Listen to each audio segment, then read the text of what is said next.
review manga yang berjudul Yagate Kimi ni Naru atau biasa dikenal juga dalam bahasa Inggrisnya adalah Bloom Into You.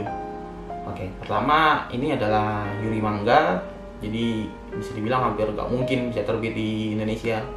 Tahulah, paham ya maksudnya.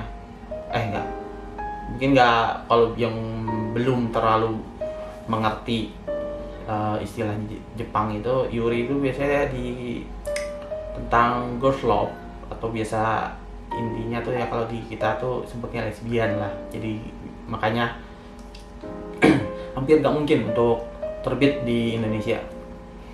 Oke, ceritanya itu tentang apa sih? Sampai gua mereview ini. Jadi ceritanya itu tentang, pertama ada karakter protagonis kita namanya Koito Yu. Dia adalah sama seperti cewek remaja pada umumnya, dimana ia sangat suka pada cerita-cerita cinta. Dia juga suka pada lagu-lagu tentang cinta.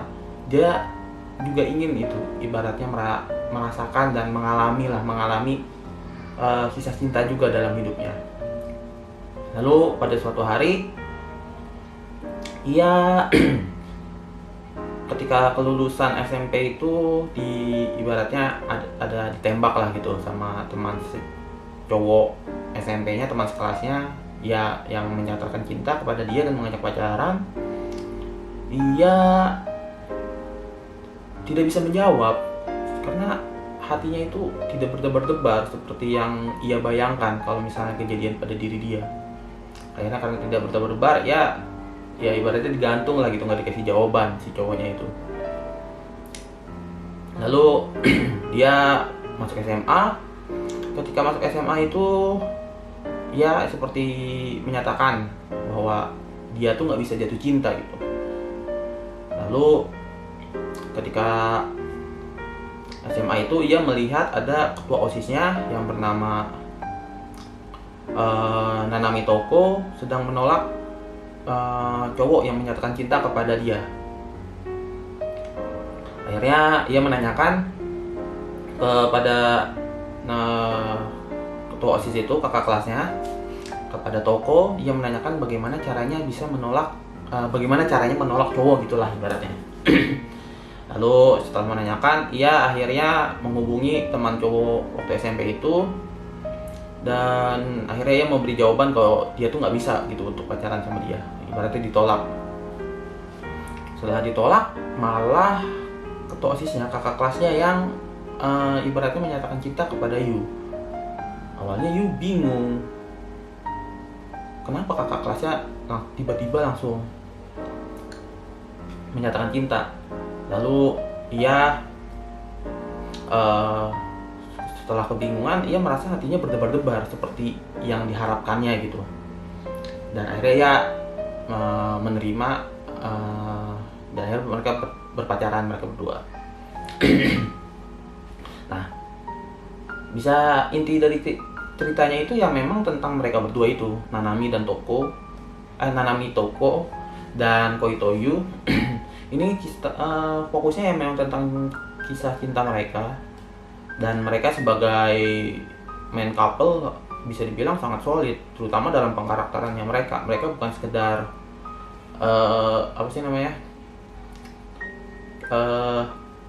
nggak cuma sekedar cinta-cintaan gitu.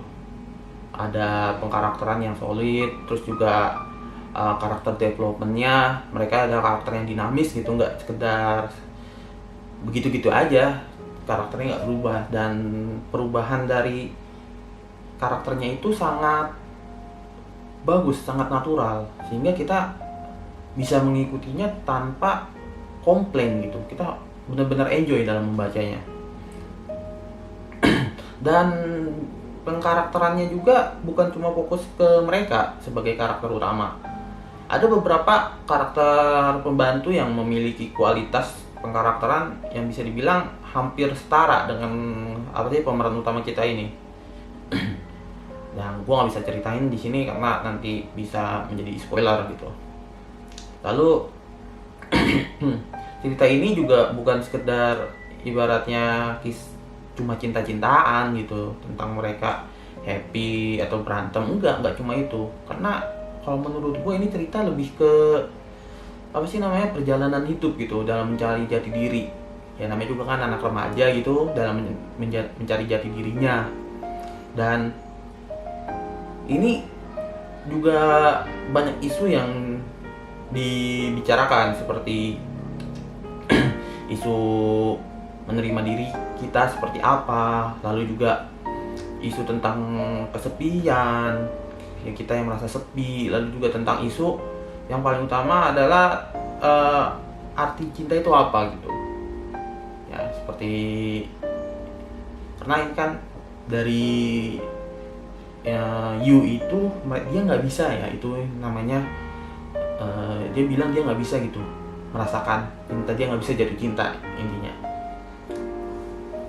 Jadi ini benar-benar salah satu top romance dalam ceritanya aja gitu, karena nggak sekedar cinta-cintaan tentang terus mereka pacarannya gimana, nggak cuma tentang itu. Oh ya, selanjutnya kalau kita ngomongin tentang art style, gua suka gitu sama art stylenya, tapi nggak menjadi wah banget gitu. Artnya bagus ya, nggak sketchy atau segala macam. Ini masih, dan panelingnya juga gampang buat dibaca ya, mungkin nggak banyak panel gitu dalam satu halaman, cuma ada beberapa panel.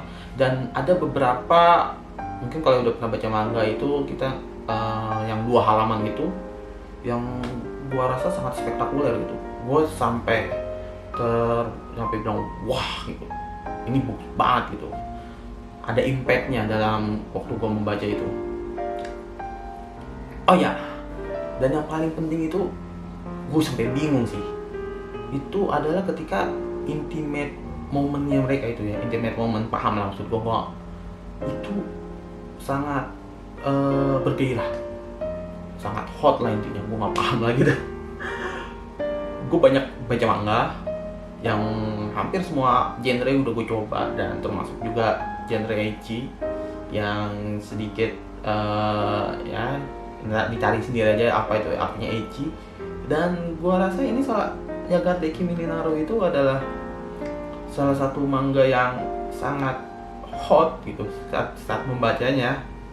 Gue juga nggak paham sih kenapa bisa begitu.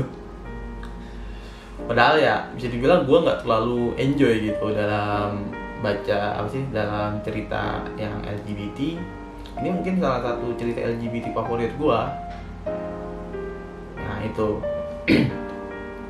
Oke, gue rasa cukup untuk review kali ini. Gue sangat merekomendasikan ini kepada semuanya, tidak hanya kepada orang-orang yang kepada LGBT, tapi juga kepada straight, orang-orang yang straight people juga. Gue rasa cukup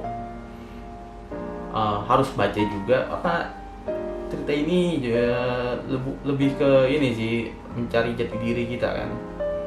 Jadi mungkin ada sedikit pelajaran yang bisa diambil, dan kisah cinta mereka juga sangat menarik untuk dibaca, dan pacingnya juga nggak terlalu lambat. Ini cuma ada sekitar, kalau nggak salah tuh 8 volume dengan total chapter tuh 44 kalau nggak salah, gua agak lupa di situ.